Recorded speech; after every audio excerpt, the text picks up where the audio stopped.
Toya was an ordinary, underachieving loser in high school, trying his best to prepare for the national exams so he doesn't end up working at Mickey D's for the rest of his life. But while he's trying his best to stay focused and study, his classmates are busy goofing off and talking about a recent string of killings that have been happening in the city lately. Apparently, whenever a victim is killed, people have reported seeing petals in the area, so everyone is starting to think the petals might have something to do with the serial killer. But Toya couldn't care less about any of that. A few moments later, the homeroom teacher comes in and asks for the class's attention because he would like to introduce a new student to everyone. However, as he calls the new student in, she completely ignores the teacher and the rest of the class just so she can walk right up to Toya and introduce herself as Haido. Toya has no idea why this random girl is paying so much attention to him, but he knows better than to get himself involved with crazy main character stuff, and she looks like a textbook MC, so he gives her a half-assed response and turns back to his studying. The girl takes a seat next to Toya and doesn't say another word to him for the rest of the class. But after school is over for the day and Toya is on his way home, she comes looking for him and jumps onto the railing next to him. She then does a backflip even more unnecessary than the stuff Leon Kennedy does, and Toya is understandably confused because he still has no idea why this random transfer student is so interested in him. But before he can even finish that thought, Haido grabs his face and starts looking straight into his eyes. This freaks Toya out, so he pulls away from her and says he's got to go to cram school now before walking off. As he's leaving, Haido starts talking to someone named Neumann on her phone and tells them that she was right about the look in Toya's eyes. And that single sentence means Toya is officially wrapped up in the plot, so there's nothing he can do about it now. Meanwhile, in a dark alleyway somewhere in the city, a crazy man is attacking a woman with a butcher's knife, saying he's going to make a fine meal out of her. And this alleyway happens to be right around the corner from the cram school Toya goes to, so the plot is already not looking good for him. Toya is currently sitting on a bench outside his cram school, looking at his transcripts from his latest mock exam, and to be honest, it's not bad. He's got a 70% average, but that's nowhere near enough to get him anywhere in the Asian school system. He throws his transcripts away in frustration and just sits there, wishing that he had some kind of talent, literally anything, if it would mean he doesn't have to remain a useless bum for the rest of his life. But as much as he wants a talent, he knows they don't just fall from the sky, so he's not going to get anything by simply wishing for it. At the same time, back near that alley, 2 police officers have been called in to investigate because a few people reported hearing a woman's screams coming from that area. But so far, they haven't been able to find anything. Just then, they notice a man hunched over in the corner, and they assume he must just be really drunk, so one of the officers walks up to him to check if he's alright. But to the officer's horror, he soon realizes that this guy is eating the human remains of the woman from earlier, and he seems really proud of himself. The officer can immediately tell that this dude ain't right in the head, so he pulls his gun, fully prepared to pump him full of lead if he makes any sudden moves. A few moments later, Toya is walking home when he passes that very same alleyway, and the first thing he sees are the now decapitated bodies of those 2 officers, all while the crazy guy is standing there laughing his ass off. And sure enough, Toya has officially been roped into the plot. Just then, Haido shows up out of nowhere, and seeing the look on Toya's face, she asks him if he's feeling jealous right now. She says that when most people witness someone else's talent, they feel one of 3 emotions: awe, fear, or envy, and she assumes that someone like Toya, who has been so desperate to gain a talent, must be feeling pretty jealous right now. Toya is still having trouble wrapping his head around the whole situation and the fact that Haido somehow knew he was going to be here. But just then, the man notices both Toya and Haido seems to have a bit of a history with Fish. He says it's all thanks to Haido that he was able to awaken his talent, and that he is truly grateful to her. But as proof of his twisted sense of gratitude, he says he's going to do her the honor of turning her into his next meal. He then lunges at both Haido and Toya, but even though he was looking right at them, Haido still manages to grab Toya and hide behind a pillar, all before Fish's knife even hits the floor. Apparently, that little maneuver was all thanks to Newman's computational predictions, but Newman reminds Haido that she needs to take care of this as soon as possible. So Haido hands her phone over to Toya and asks him what he would do if there was an item that could allow you to gain the talents of your past lives instantly. That sounds like a dream come true for someone like Toya, but there's a catch. The item is this blade, and in order to gain the talent, you need to roleplay as a depressed emo teenager, so that's not exactly ideal. As Fish finally locates the 2 of them, Haido suddenly slashes her own neck, activating her past life talent as a kunoichi. As she does this, Toya notices flower petals pouring off of her, but before he can even ask about it, Fish attacks her, so Haido is forced to defend herself with her swords. While the fight is happening, Neumann talks to Toya through the phone and explains to him that through the branch of reincarnation, one can retrieve talents from their past lives, and those who have achieved reincarnation are called returners. As returners, both Fish and Haito are capable of performing superhuman feats, which is already pretty obvious, but Toya still has no idea what's up with the petals, so Neumann continues her explanation. She says that the petals are proof that someone has retrieved a talent from their former life. Even the most outstanding geniuses still die eventually, and when that happens, they are given a brand new life. But through reincarnation, it is possible for them to access their past skills. But just because someone was talented in their past life doesn't mean they were a good person, which is how you end up with people like Fish.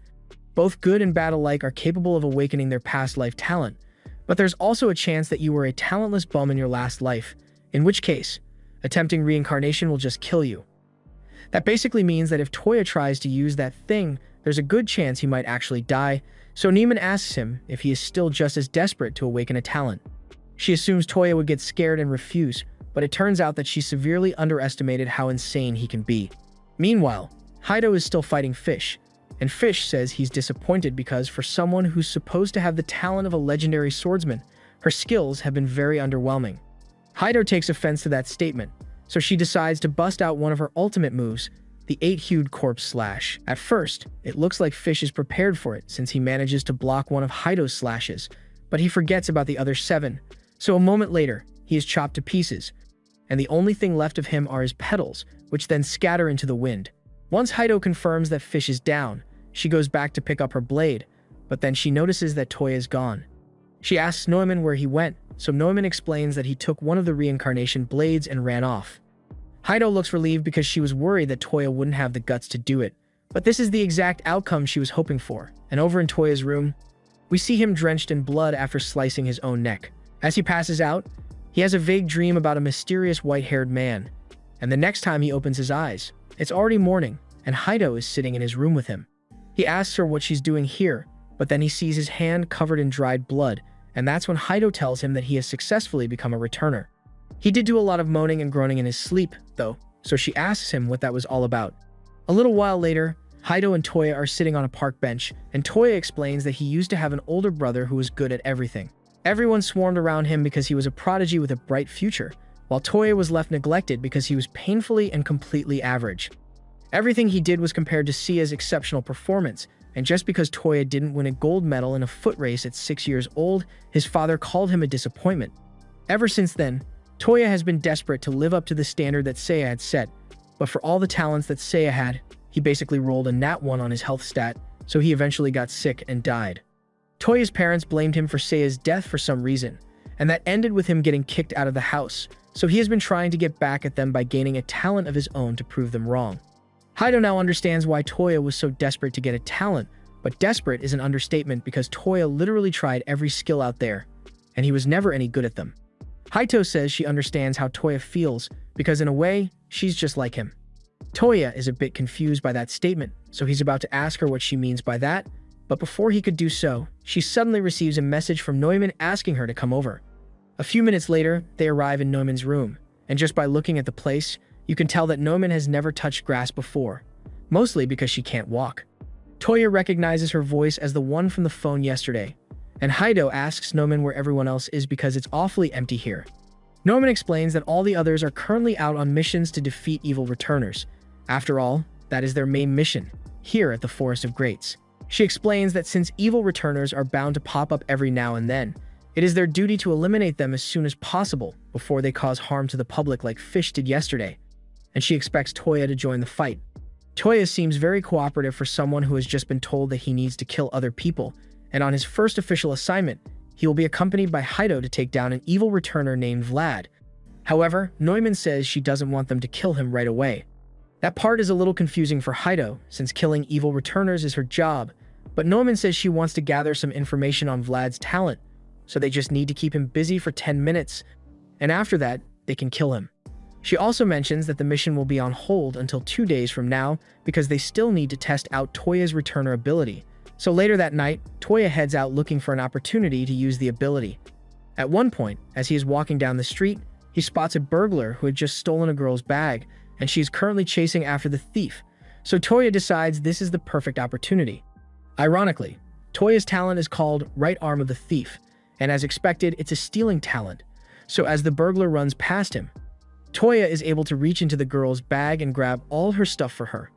The thief then runs away, completely oblivious to the fact that the bag is now empty, and as the girl reaches Toya, she begins yelling at him for not stopping the thief when he had the chance. But then Toya tells her that there's no need to worry because he got all of her stuff out of the bag. The girl is thankful for his help at first, but then she remembers that it was a Birkin bag that was stolen, and the bag itself is worth way more than her stuff, so she continues chasing after the thief. Toya's ability has an effective range of 70 centimeters, which is a huge hindrance since it has no obvious combat capabilities to speak of. But if Toya somehow manages to get within range to activate his talent, he is able to break the laws of physics to steal anything he can get his hands on, regardless of physical obstructions. And its effectiveness isn't limited to just items either, because in that brief moment, Toya is also able to steal the blood out of the thief's veins, so he is currently collapsed on the floor. By all indications, this is a power that seems evil, but as long as Toya doesn't use it for bad purposes, then there's no problem. That said, that guy wasn't a returner, he was just a regular thief, so a death sentence for stealing a purse seems a little too extreme. 2 days later, it's time for the mission to eliminate Vlad, so Haido and Toya go out into the forest to fight him. Toya has to keep his distance, while Haido takes the lead since he doesn't have much combat experience. The initial goal here is just to keep Vlad busy for 10 minutes so Neumann can gather information on him, but his talent allows him to create countless sharp spikes from the ground, and that makes it difficult for Haido to stay safe while fighting him, so she eventually gets stabbed in the shoulder by Vlad. Haido is down for the count here, so even though the 10 minutes are almost up, Neumann gives up on trying to gather information on Vlad and tells Toya to get out of there before he gets killed as well. But Toya doesn't feel comfortable leaving Haido to die in a situation like this. Vlad is about to finish Haido off when all of a sudden, an arm reaches through his chest, which catches him off guard because there's supposed to be a stone wall behind him. It turns out that Toya used the stone wall as cover to reach into Vlad's body, and Vlad assumes he had intended to steal his heart, but because he's still unaccustomed to his ability, he misses the mark and ends up stealing nothing. Vlad mocks Toya for failing at such a clear opportunity for victory, and given the circumstances, there's no way that Vlad could lose to him now that he knows what his ability is, so Toya and Haido are pretty much doomed. However, just then, a dark aura fills the air, and a loud voice orders Vlad to withdraw immediately. Vlad tries to tell his boss that he was just about to finish off these brats, but his boss makes himself very clear that Vlad is to withdraw at once, so he reluctantly runs away, leaving Haido and Toya alive. Later on, Toya is standing alone by a bridge when all of a sudden, he is cornered by Vlad. Vlad demands that he return what he stole from him that day, and at first, Toya tries to play dumb and act like he has no idea what Vlad is talking about, but Vlad says he knows Toya must have stolen his talent. Back when Toya attacked Vlad, his target was Vlad's talent all along, and the fact that Vlad came here alone to try to get it back means that he must not have told anyone about it, which is perfect for Toya because he wants to keep his ability to steal talents a secret, and to ensure that it remains a secret, he activates his stolen ability and impales Vlad with his own spikes. Toya is no hero, and he has no interest in protecting humanity. All he cares about is gaining as many talents as possible, whether good or evil, so he can become the most talented person on the planet, and he's not going to let anyone get in his way. The next morning, Neumann calls to wake Haido up, and she's a little confused because from what she can see, it looks like Toya spent the whole night studying, and she didn't think he was the kind of person to continue putting in pointless effort even though he has already awakened a talent. Toya ignores Neumann's statement and asks her what's on the agenda for today. So Neumann informs him that he's going to hunt down an evil reincarnator, but before that, there's one stop she'd like him to make first. Neumann gives Toya directions to get to Haido's home because she's not answering her phone, and after walking in, Toya finds her half asleep and half dressed in the middle of her dojo. Neumann begins yelling at Haido for being so lazy, but Haido says she only slept in because she spent all night training her sword skills. Once again, Neumann can't understand why someone would bother training when the skills they already possess far surpass anything they could achieve through their own efforts. But be that as it may, Haido still enjoys practicing whenever she can. Anyway, today's target is a rogue clown named Hisoka who targets young children and lures them into the forest to become his victims. Before long, they enter the territory of the killer clown, and he attacks them on sight because he was expecting them to show up. Haido immediately activates her powers, and Hisoka assumes this will be easy, since all he needs to do is keep his distance and use his nen. But before he can do anything, Haido has already slashed his body in half, so the mission is already over. This is technically a success, but Newman is pissed that Haido took the clown out so easily when this was meant to be an opportunity to let Toya get some real combat experience. She apologizes for jumping in so quickly, but she just thought the clown looked like an easy target, so she couldn't help herself. However, it looks like Haido and Toya weren't the only ones who were after the clown because there was a whole strike team tailing him, and now that they've seen Haido take the clown down so easily, they decide to begin following her as well so they can figure out the secret of these petal spreaders.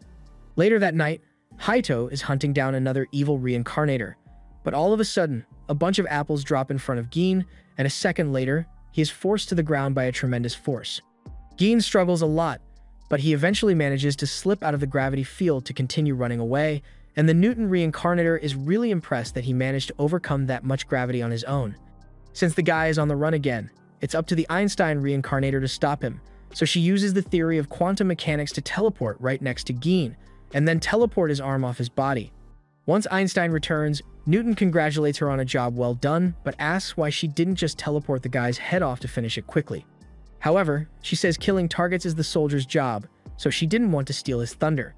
Just then, Gin has a gun pressed against the back of his head and is ordered to surrender, but in that moment, he uses his other hand to grab a pair of scissors and slashes both of the soldier's eyes and neck.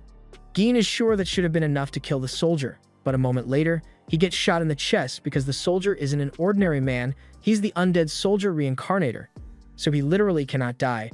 And that's not all either. They also have Dr. Raisha, the replicator, and he has completely surrounded the alleyway with his clones, so there is nowhere for Gin to go, and a few moments later, Gin is executed. After the mission is complete, they all head back to base, where Newman congratulates them on a job well done. They hand over the branch they recovered from Gin, and then Nightingale comes over to ask if any of them got hurt in battle since she is the angel of healing. Funasaka could use a little recovery since he's still missing a few body parts, so Nightingale hugs him and starts licking his cheek to begin the healing process. She also whispers into his ear that she wishes he would take better care of his body because she hates seeing him get hurt, and she really seems to be enjoying her time with Funasaka, so the others just leave them alone.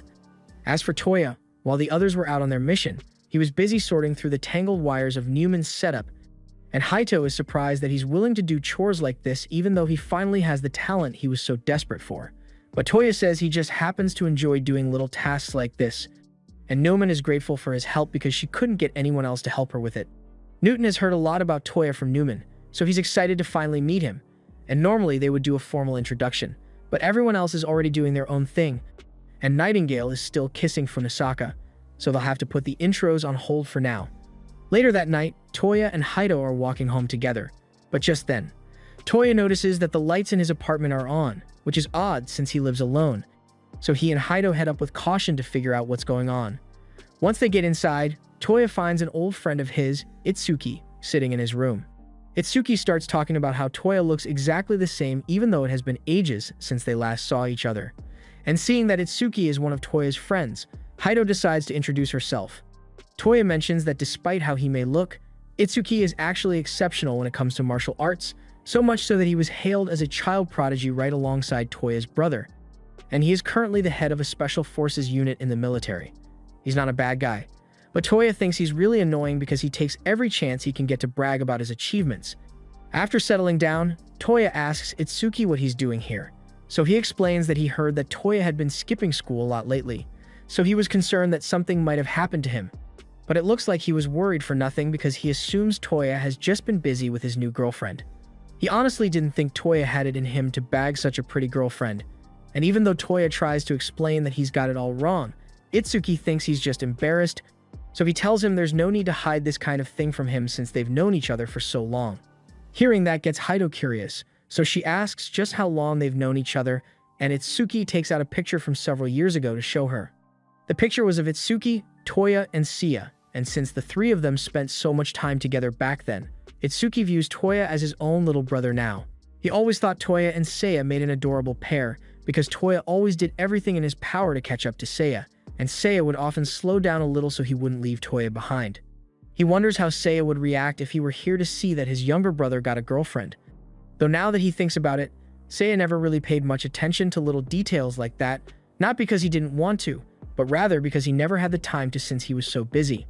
It's what you would call the curse of the talented, but Toya probably wouldn't understand what he's talking about. Anyway, he doesn't want to take up any more of Toya's quality time with his girlfriend, so he says he's leaving now.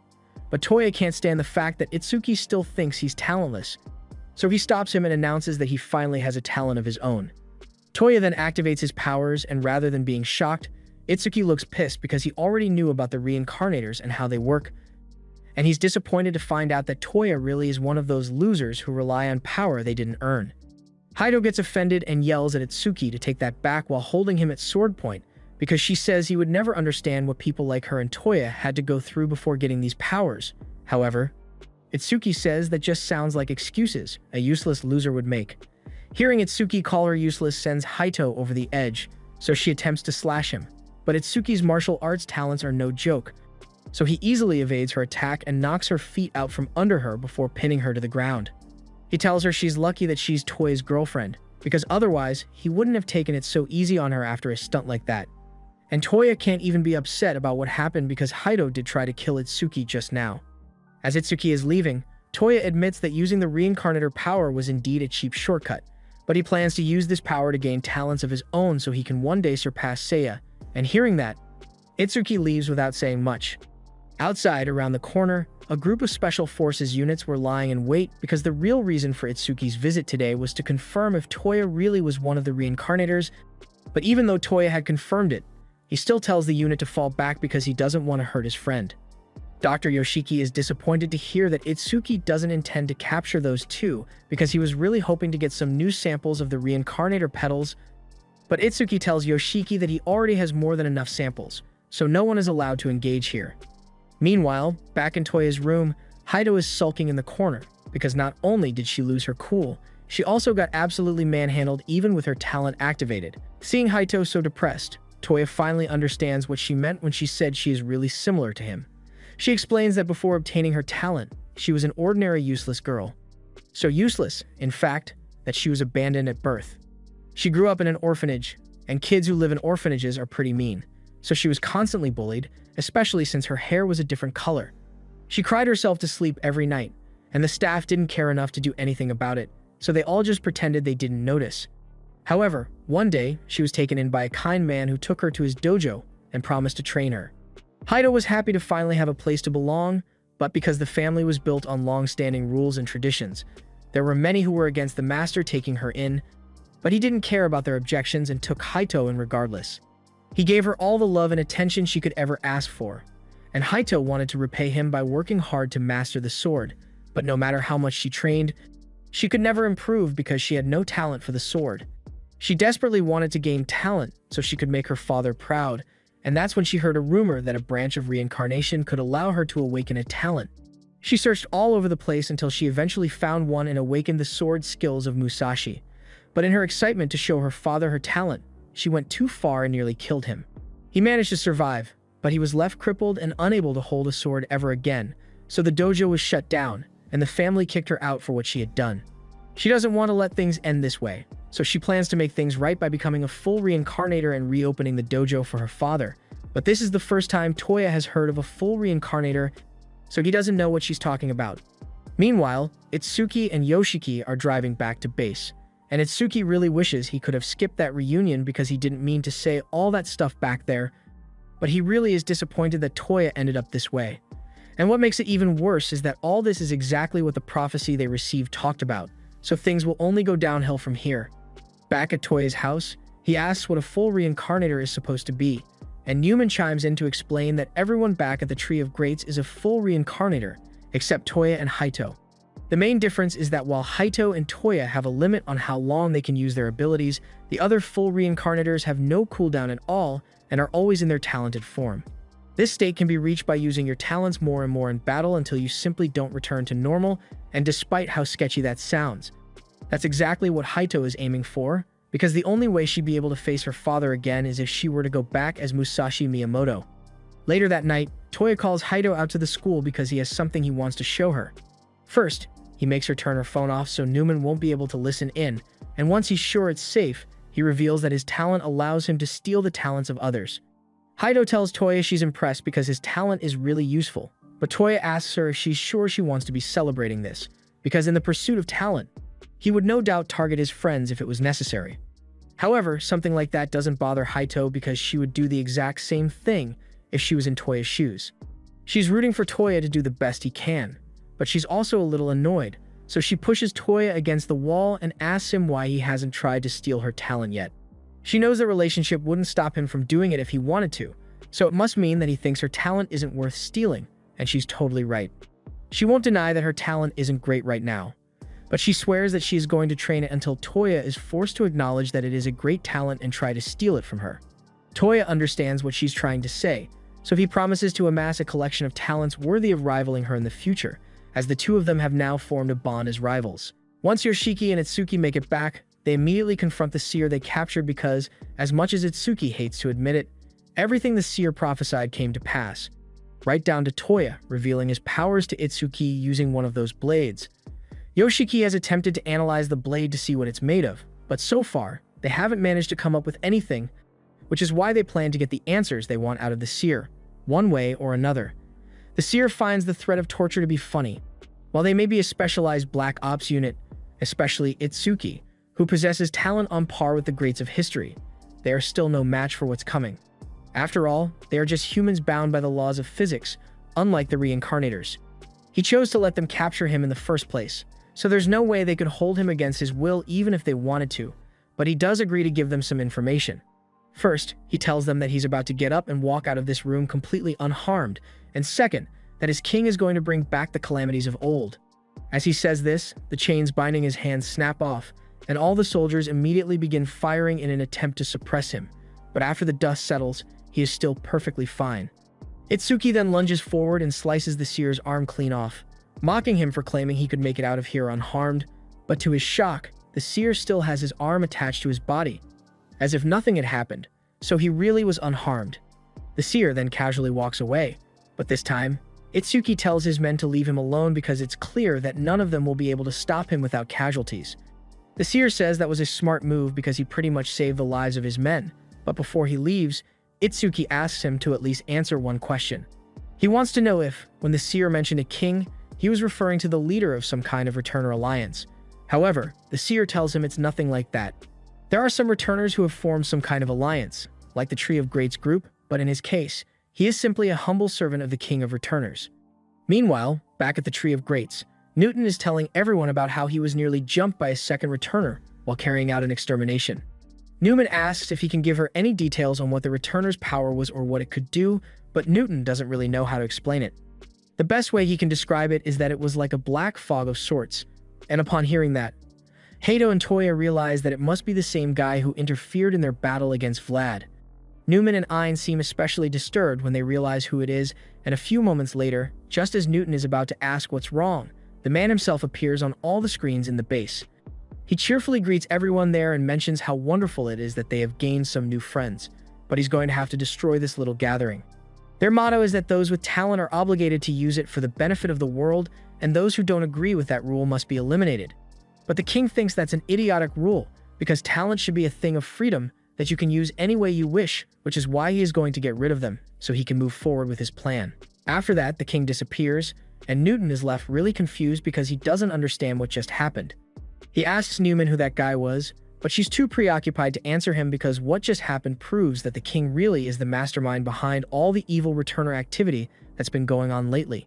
Ein is particularly upset because she can't believe the king managed to survive, but there's no denying it now. Newman explains to everyone that the returner they just met was the Tyrant King, Xiang Yu, and he possesses the strongest combat-oriented talent ever. In addition to that, he is also one of the founding members of the Forest of Greats.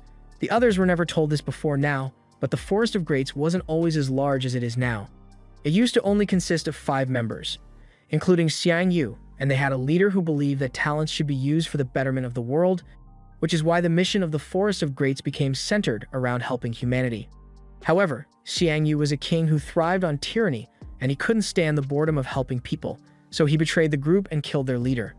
It was this act of betrayal that led Noman to believe that it is impossible to coexist with returners who possess evil talents since they inherently crave destruction. Therefore, they must be destroyed for the sake of humanity. Ein is boiling with rage because she thought she had killed Xiang Yu last time, and she swears she will finish him off for good the next time she sees him. But Newton tells her to calm down because that's a terrible idea. However, Ayn isn't in the mood to be calmed down, so she punches him across the face and tells him to shut up because he could never understand her. Newton really hates the fact that Ayn goes straight to punching when she's mad, but he tells her that he's not saying she should simply let Shang Yu go, he just means she shouldn't go in alone, because they've got a team of powerful returners who are all willing to help her. Newman also says she thinks they can win as long as they all work together, so they will hold an all-out battle to take Shang Yu out and hopefully wipe out the evil returners once and for all. They are set to head out soon, but before they leave, Newman calls Funisaka over and gives him a secret message. A week later, Newman manages to track down Xiang Yu's base, and the entire team is prepared to launch a surprise attack. Just then, the Julius Caesar returner comes running up to Haito, and he seems really attached to her, but Haito wants nothing to do with him, so she keeps dodging his advances. Caesar continues trying to get her attention. However, while he's still mid-pickup line, Haito is suddenly attacked, so she draws her swords and ends up in a stalemate with the swordsman Jubei. Jubei and Haito are actually really good friends, so this little duel is just a way of catching up and testing their skills against each other to make sure they haven't gotten rusty. Jubei then goes over to Toya to introduce herself to him, and Caesar does the same. But Toya really isn't interested in him at all, so he turns away to talk to Newman and Newton. He asks them why there are so many unfamiliar faces there, so Newton explains that the Forest of Greats has many members all over the world, but since this is such a big battle, Newman called them all back to participate. Toya is amazed because he never thought he would see so many historical talents in one place, but it seems like the members who were called back don't really want to be here.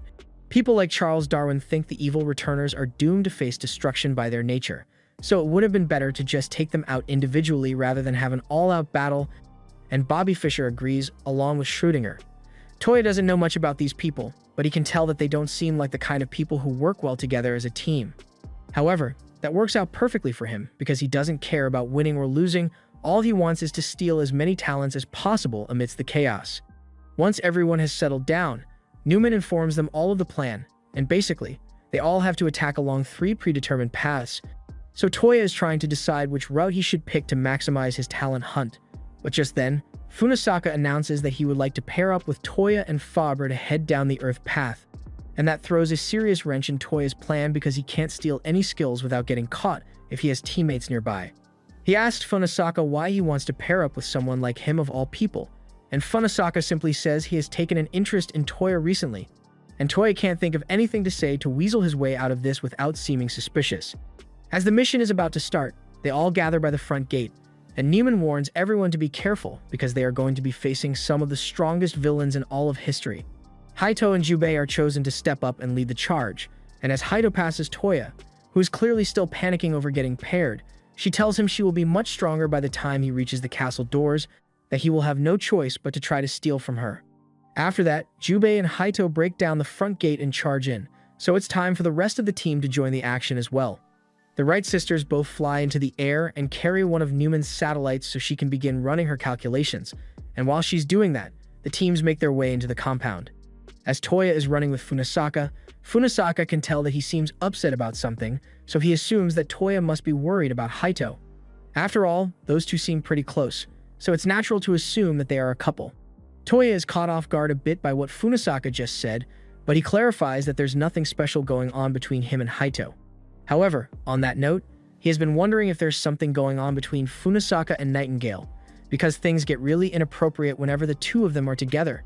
But before Funisaka can even answer, Toya realizes that he made a fatal mistake, so he quickly takes back his question. So far, he has been taking extra special care not to get involved with the personal lives of any of the members of the Forest of Greats because he wouldn't want to get attached to them and hesitate when the time comes to steal their talent. But he nearly slipped up just now. A moment later, a giant hand reaches out of the forest and attempts to grab Toya, but Funisaka pulls him away to safety in time. However, while they might be safe for now, they are still going to have to fight that group, and the Strangler looks like he's going to be problematic to deal with. The other returners also seem to be facing similar challenges, but Newman isn't really worried because she's sure they can all handle it. Schrödinger is up against the Wild Bill returner, a sharpshooter from the Wild West, and he is easily able to shoot Schrödinger in the head to finish him off. However, a moment later, Schrödinger appears right behind him, and Bill doesn't understand what's going on because he's sure he shot Schrödinger a moment ago. Schrödinger confirms it as well, but by the nature of his ability, even though he was shot in the head, there was an alternate universe where he wasn't, so he simply shifted into that one instead. His power allows him to manipulate the probability of any outcome. For example, even though he's not particularly good at aiming with a gun, he can choose a reality where he manages to land a perfect headshot by pure luck, and when he does that, he can essentially never miss. As for Darwin, he is up against the Red Ripper, a returner whose claws can slice through anything. But the Ripper isn't the only one who possesses claws, because Darwin's ability allows him to evolve any traits or features necessary to win a fight, so beating the Ripper won't be a challenge for him. And likewise, Bobby Fischer and the others aren't struggling either. But Haito is starting to get annoyed because Jubei keeps stealing all the strong opponents before she gets a chance to fight. However, Toya and Funasaka aren't having it as easy as the rest of them because the Strangler is too tough for them to beat on their own. Just then, Funasaka tells Toya to keep moving and leave him behind, which surprises Toya quite a bit, but Funasaka says that all that matters is that they win the battle overall. He then takes out his gun and begins firing at the henchman before chucking a grenade at the Strangler. But the grenade doesn't do much as the Strangler tanks the blast and goes straight for Funasaka. However, at the last second, Toya jumps in to save him, and he's about to activate his ability, but just then the Strangler drops dead on the spot. Toya doesn't understand what just happened, so Funasaka explains that this was the work of Faber, the returner with the talent of stealth, and since he is able to block all perception of his movements, he was able to inject the Strangler with a deadly dose of poison to kill him. The second Toya hears that, he starts thinking to himself how great it would be if he could steal that talent for himself, but he'd have to figure out a way to catch an invisible talent holder off guard. At the same time, Funasaka calls Newman and asks her if she's sure she wants him to keep an eye on Toya, because Toya seems pretty trustworthy to him so far. But she has been suspicious of him for a while now because he seems overly interested in the talents of others, and he has been switching his phone off a lot to hide from her surveillance, so she thinks he might be working for Shang Yu. Meanwhile, in the clock tower, one of Shang Yu's subordinates, a sniper, is posted up and preparing to take out the Wright brothers to bring down Newman's satellite. But Noman had already thought ahead and posted a sniper of her own at a different location to take out Shang Yu's sniper. However, she didn't account for the fact that Shang Yu had already prepared a second sniper at a different location, so the twins get headshotted. And Noman looks on in horror as two of her companions meet a gruesome end. And the situation is only getting started because Shang Yu still has his 5 generals lying in wait to annihilate the Forest of Greats. Meanwhile, on Toya's end, Funasaka realizes that he has just lost contact with Noman, and while he is distracted, 2 attackers try to take him down.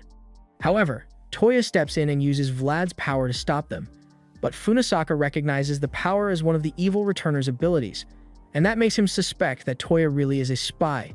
Toya panics and tells Funasaka he isn't an enemy working for the evil reincarnators, and as he says this, to his surprise, Funasaka actually believes him and puts his gun down. Toya is relieved, but he doesn't understand why Funasaka would just take his word for it, but Funasaka simply says he isn't as analytical as Neiman is. While Toya may look really suspicious to him right now, and that he kept a part of his talent hidden, it's also true that he revealed his talent while trying to save him, and he would hate to ignore that act of kindness, so he is choosing to trust Toya. That said, he asks him to explain what's going on so he can understand the full story. A little while later, Toya explains everything to Funasaka, and Funasaka seems to understand it pretty well.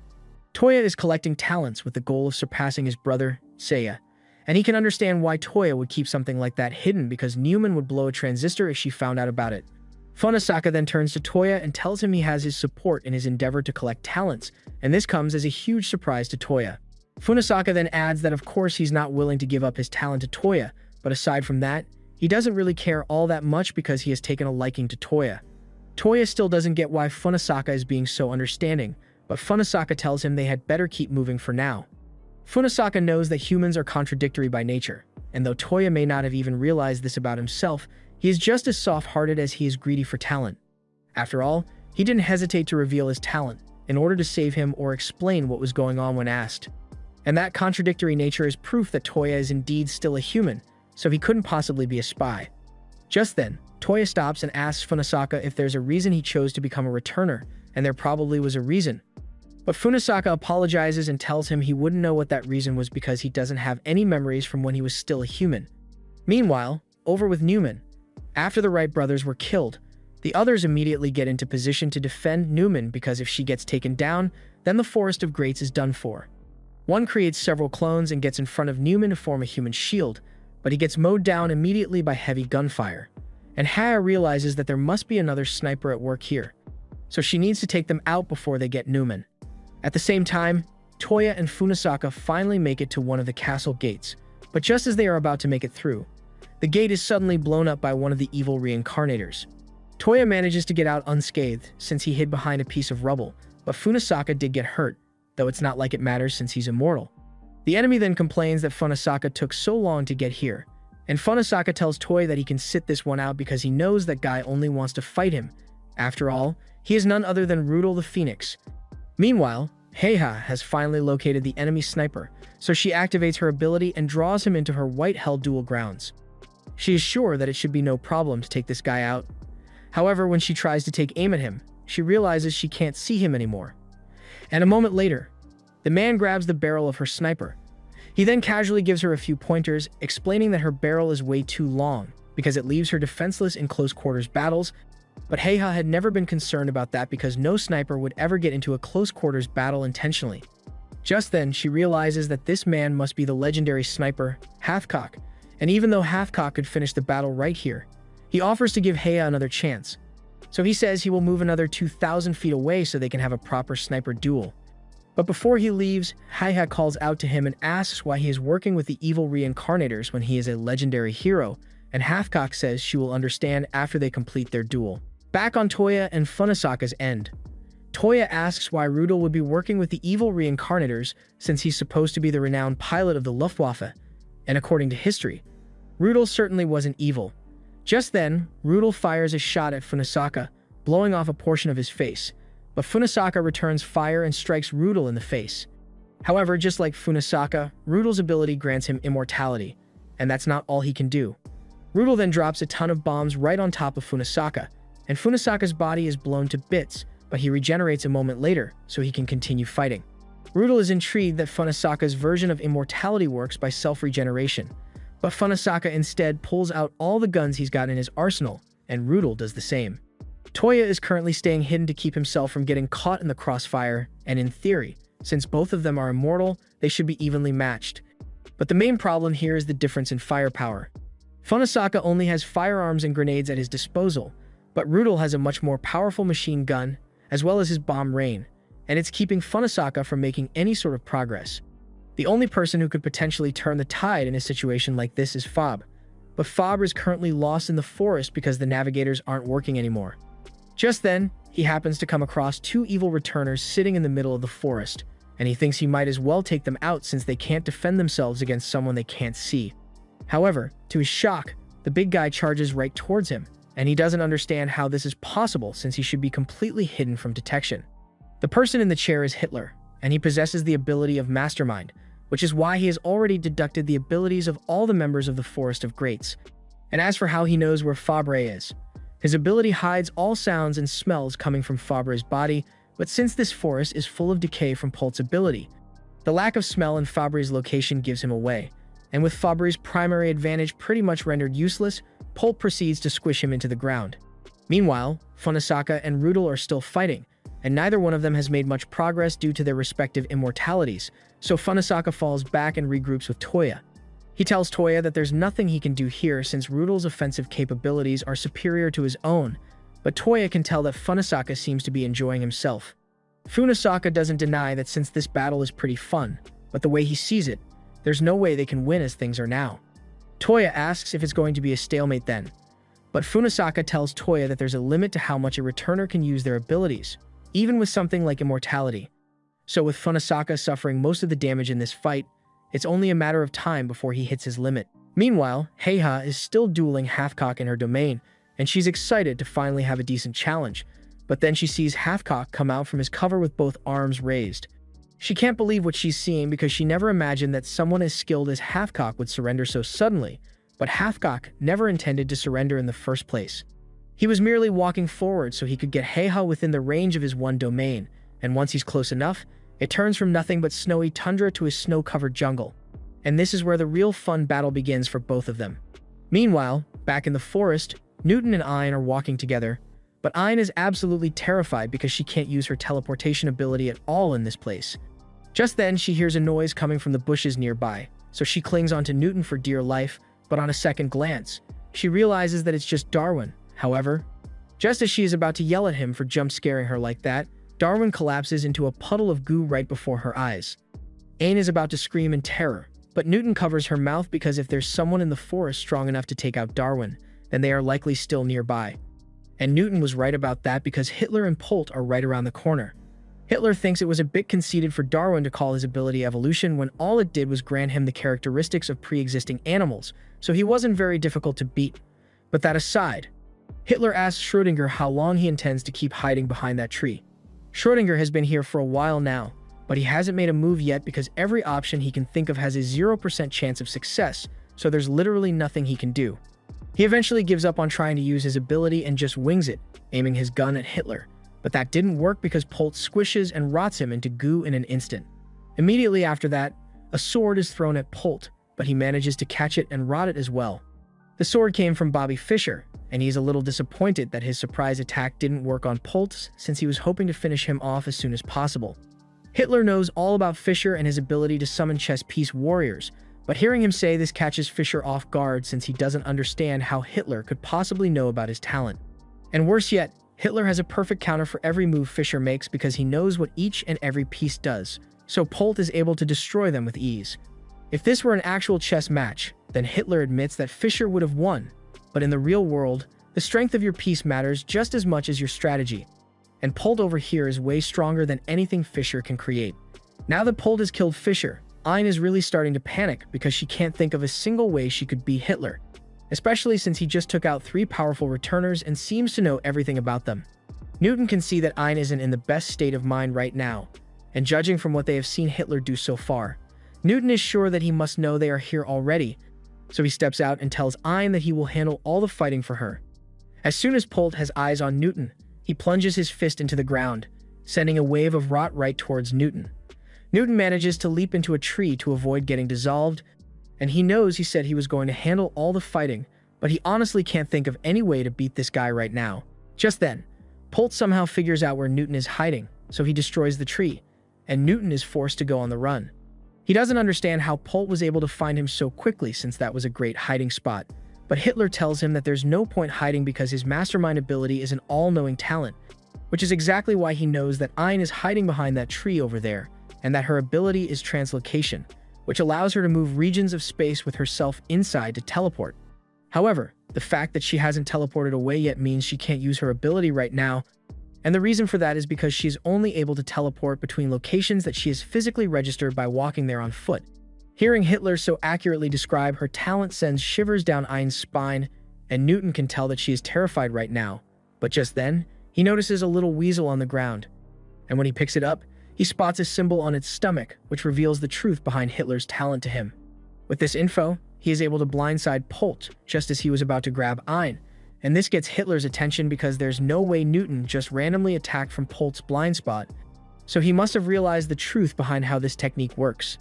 Basically, Newton figured out that this symbol he saw on the bottom of the weasel allowed Hitler to share his senses with it, and he placed these symbols all throughout the forest, which is how he was able to keep tabs on all the returners he has killed so far and figure out what their abilities were.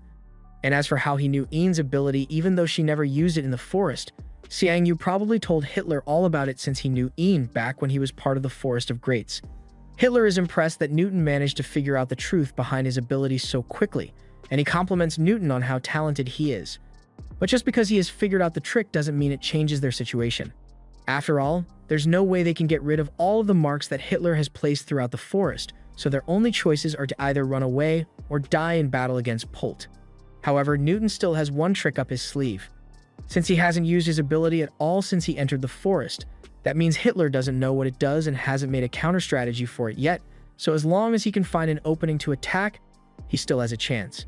Meanwhile, Rudel and Funisaka are still locked in combat, and Funisaka has figured out how to overcome the difference in firepower by simply catching and chucking Rudel's bombs back at him. But his regeneration is really starting to slow down after all the damage he has suffered. That said, Rudel is also starting to show signs of fatigue, so it's only a matter of time before one of them loses power first. And despite the threat of impending doom, both seem to be having the time of their lives because this is the most fun they've had in ages. This was the end of episode 4. Subscribe to not miss the next part.